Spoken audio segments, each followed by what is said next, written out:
Bom dia, pessoal. Bom, vocês estão vendo isso? Bom, eu acabei de sair de casa. Tô indo pra escola agora. Mesmo que seja muito cedo pra mim.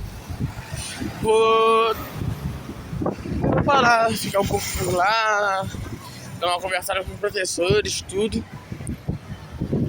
Bom, esse é o terceiro dia. Bom, tô fazendo um corte, tô meio que fazendo short só um pouco da minha vida, fazendo as coisas. Todo dia de manhã eu vou estar lançando alguma coisa, mesmo que não seja grande coisa.